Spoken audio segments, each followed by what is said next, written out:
Hey everyone, welcome to the C365 live stream. We're so glad you're on today joining us and worshiping together. We want to invite you, if you haven't done so already, to share out the broadcast and invite someone to worship with you today. I don't know if you've been with us, but we've started a whole new devotional, and the devotional is called Not Forgotten. This is written by myself and Pastor Steve, and this is just an amazing series. It's about 11 remarkable women in the Bible who went through incredible difficulties, and yet God used them for their glory. And so you get a special treat today. You get to hear me preach during this series, and I'm so glad to be able to bring the word to you today. So we're going to open up in Matthew chapter 1 today. And if you've been following with us in the reading plan, that's actually where the first passage started. We started in the genealogy of Jesus. And you know, for most people, I don't know about you, but I often kind of skip or skim those sections because they just look like a long list of names. And yet in this passage, if you take the time to look, there's actually some hidden gems. And that's what we're going to look at today. We're going to look at 4 women that are mentioned in this genealogy, which is absolutely amazing because in that time in history, women were not counted in the record counts. And so the very fact that women's names are mentioned here is for a purpose. And so I'm just going to read this passage, part of it from Matthew chapter 1, and I want you to listen for these 4 women that are going to be highlighted today. So this is Matthew chapter 1, starting in verse 1. This is the genealogy of Jesus the Messiah, the son of David, the son of Abraham. Abraham was the father of Isaac, Isaac the father of Jacob, Jacob the father of Judah and his brothers, Judah the father of Perez, and Zerah, whose mother was Tamar. Perez the father of Hezron, Hezron the father of Ram, Ram the father of Amminadab, Amminadab the father of Nahshon, Nahshon the father of Salmon, Salmon the father of Boaz, whose mother was Rahab, Boaz the father of Obed, whose mother was Ruth, and Obed the father of Jesse, and Jesse the father of King David. David was the father of Solomon, whose mother had been Uriah's wife. And so this passage goes on to continue listing other names in Jesus's genealogy, and it finally ends with Mary, the mother of Jesus. But I want to point out to you today that these 4 women, it's so interesting to me that Matthew would point them out. And he didn't pick the typical heroines of the Bible. He didn't have, Sarah and Rachel and Leah. He picked the ones that had the most scandalous stories, people that you would think had no place being in the royal bloodline of Jesus. And he points them out for a purpose because he wants to show the redemptive power of Christ. And so as we enter into the Easter season, as we talk about these 4 women today, I want you to picture that there is nothing that you have done in your past or something that you're going to do in your future that will disqualify you from receiving the love that God has for you. And so we're going to read first, and we're going to talk about the first woman that's mentioned, and that's Tamar. So Tamar's story is actually a really uncomfortable read. For those of you that were in the Bible plan this week, you might have cringed, you might have had a hard time getting through the devotional part and even the scripture reading, because Tamar's story is actually really, really scandalous. So Tamar is in this situation. Her husband dies, she's left a widow, and she's in a place where she's going to be in a situation of destitution. And so actually in the Old Testament, there was a law to protect women like Tamar. If they had been widowed, it was actually the in-laws' responsibility to care for that woman. And so what would happen is that the brother-in-laws, the family would make sure that there was an heir for her to carry on, so that when she got old, when her parents had passed on, there was someone to care for her. But that wasn't the case for Tamar. So Tamar actually had a brother-in-law take on that responsibility, but he refused to allow her to bear children. And as a result, actually, he passed away as well. Judah, terrified that another son was going to pass away, maybe he thought there was something wrong with Tamar, he sends Tamar away back to her parents. An absolute shame, and this for her was absolutely devastating. And he promises her, he says, if you go back to your parents, when one of my younger children are grown, I'll give you to them to be their wife. Now Tamar knows that Judah has no intention of doing this, and she goes back to her family really, really discouraged. We see later on in the story, it takes kind of a really bizarre turn. And in the end, Judah ends up impregnating Tamar. Now this seems absolutely scandalous, and this seems like something, why is this in the Bible? This seems kind of X-rated here. But when we look further in the story, we actually see God's love for Tamar. The woman who was forgotten, the woman who had no hope, who was destitute, God provided a future through her through these unusual events. And so when we look at Tamar, there's one really thing that I want to point out to you. When she finally gives birth, so she ends up being pregnant, she gives birth to these twins. And I want to read in Genesis 38 what it says about that birth. It says, when the time came for her to give birth, there were twin boys in her room. As she was giving birth, one of them put out his hand, so the midwife took a scarlet thread and tied it on his wrist and said, "This one came out first." But when he drew back his hand, his brother came out, and she said, "So this is how you have broken out," and he named him Perez. Then his brother, who had the scarlet thread on his wrist, came out, and he was named Zerah. Did you catch that? That is the scarlet thread that is put all throughout the Old Testament.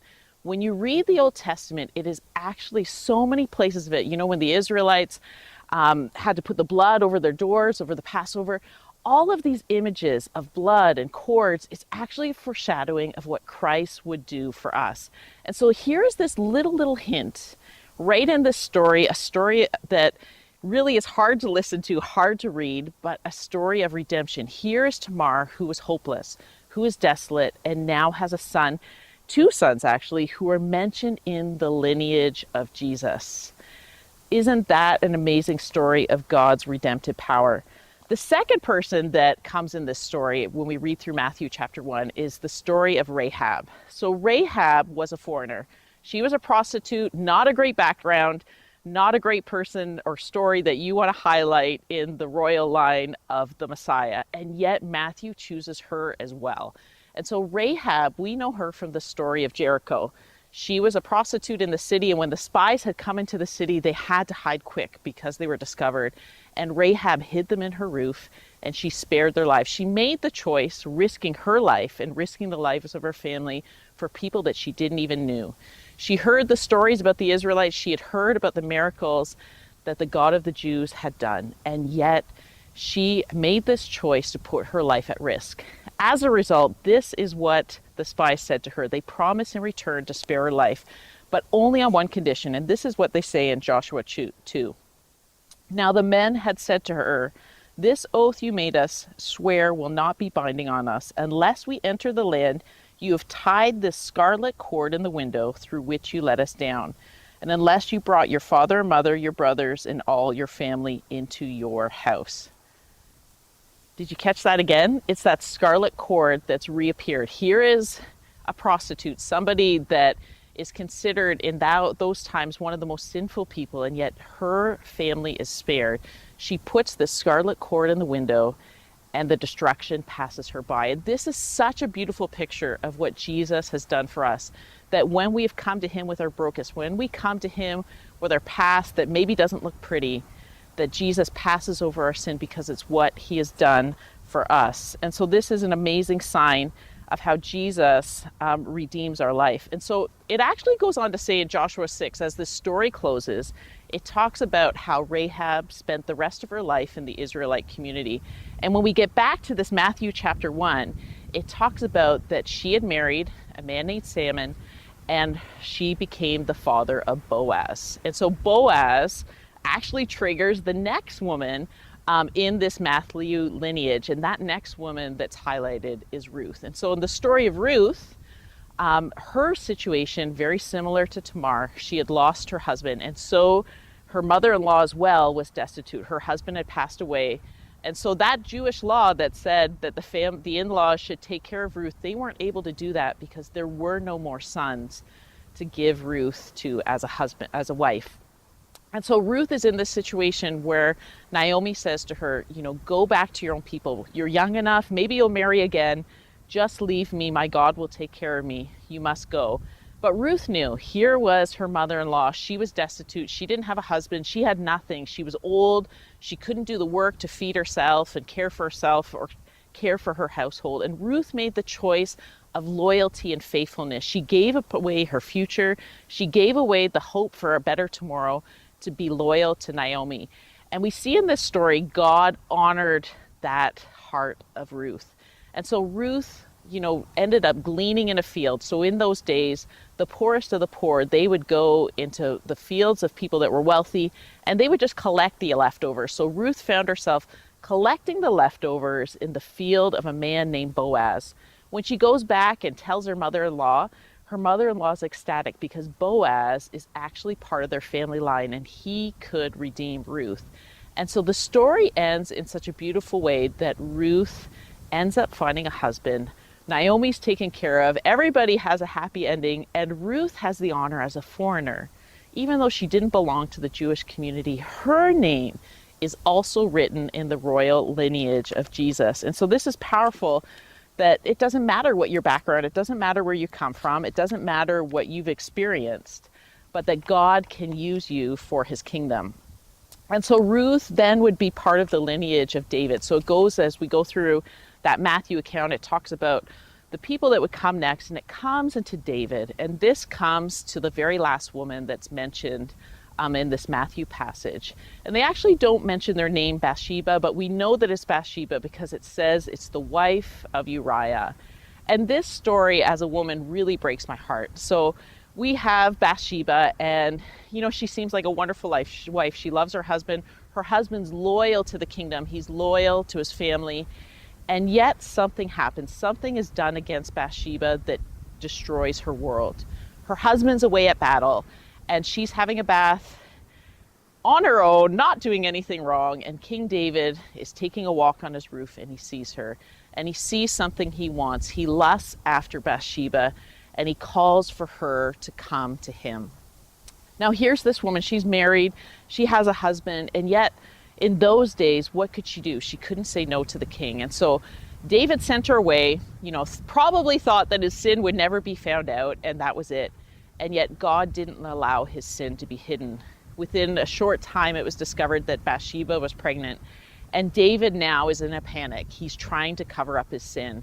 And so he brings her husband back from the battlefield and tries to encourage him to go home. And he gets the husband drunk and tries to send the husband home, hoping that the husband will sleep with his wife so that his sin can be covered up. And Uriah was so loyal to David and his army. He said, I won't go home and sleep with my wife when my soldiers and my men are in battle. And so David, this lust and this fear of being discovered leads him to become a murderer. He then sends Uriah to the front of the battle where he's killed. And so this story is incredibly painful. If you can imagine, Bathsheba had this experience that was not something that she wanted, but was forced upon her. Then her husband is now dead, and now she has this baby, this shame that she has to carry. David brings Bathsheba into his palace, and Nathan the prophet comes before him and points out his sin. God spoke to Nathan and revealed to him the injustice that was happening. Now at this point, David can't go back. Uriah is dead. He keeps Bathsheba as his wife. And you can see through this story what was at once lust turns into love, and he really does love her the rest of his life. But it doesn't stop that there was consequences to his sin. So the Bible talks about that Bathsheba and David, they actually lost that child that they had through that situation. And yet through this, God still loved Bathsheba. God gave her an heir. God gave her Solomon, which would be the wisest man that ever lived. And Solomon actually is listed in this lineage that led to Jesus Christ. And so here's this woman, things that happened to her was not what she had wanted, not what she had expected, and yet God still showed his love to her. So much so that something that was hidden and shameful that nobody wanted to talk about, God allowed her name to be remembered for generations to come. And I want to encourage you today. I think there's a lot of people that might be watching today, and you would say, Pastor Sonya, there's things that have happened to me in my past. There's things that have been done against my will.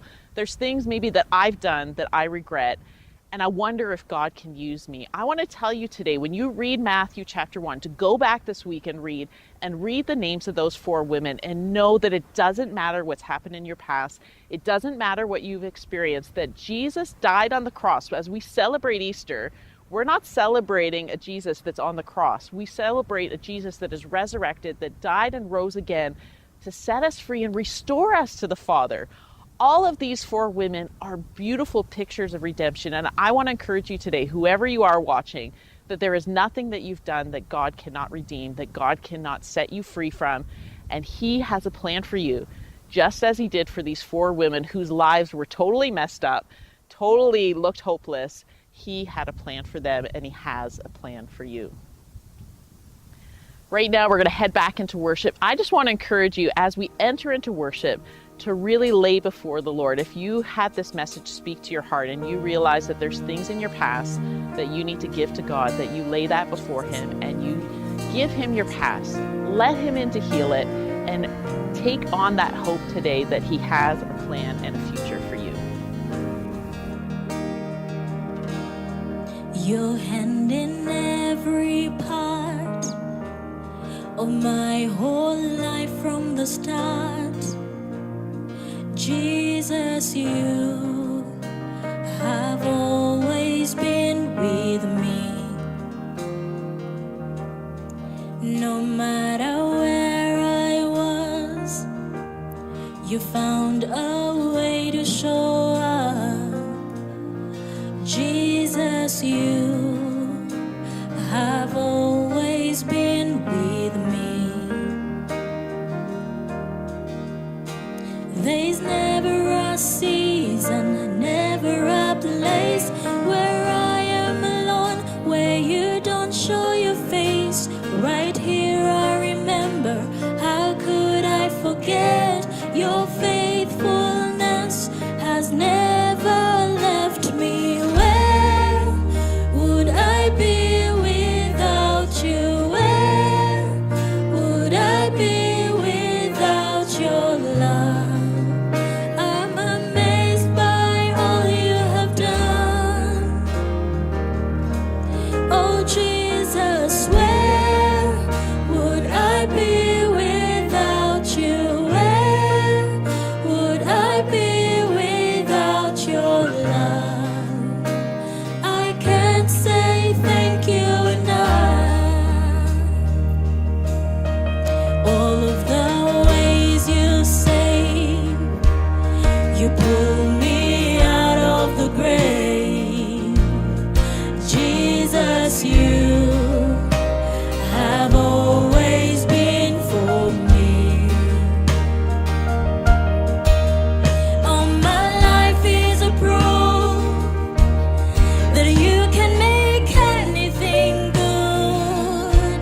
Oh Jesus, you have always been with me. Oh, 'cause where would I be without you? Where would I be without your love? I'm amazed by all you have done. Oh Lord Jesus, 'cause where would I be without you? Where would I be without your love? I can't say thank you enough.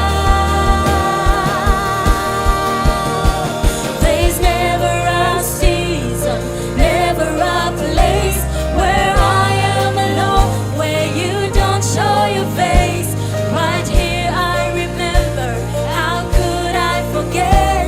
Your faithfulness has never left me.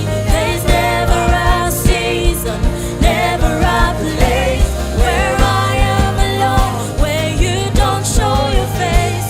Right here I remember, how could I forget? Your faithfulness has never left me. Where would I be without you? Where would I be without your love? Jesus, I'm amazed by all you have done.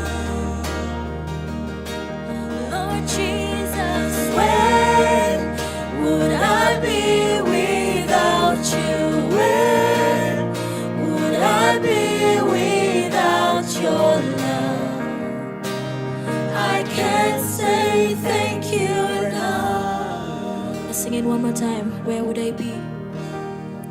Where would I be without you? Where would I be without your love? I'm amazed by all you have done. Jesus,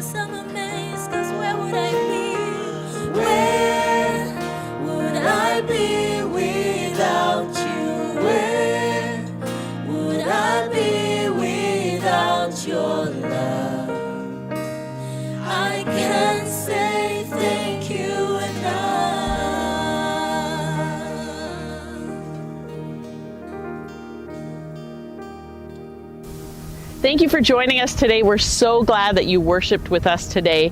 We want to encourage you, if you haven't jumped into the devotional, now is the time to do it. It's not too late. Jump in. There's going to be a link on the screen. And also, we want to invite you back in a couple weeks. We're going to be starting the School of Leadership again. Pastor Steve and I are going to be teaching on faith. You're not going to miss it. That's going to be on Tuesdays starting after Easter, the second week in April.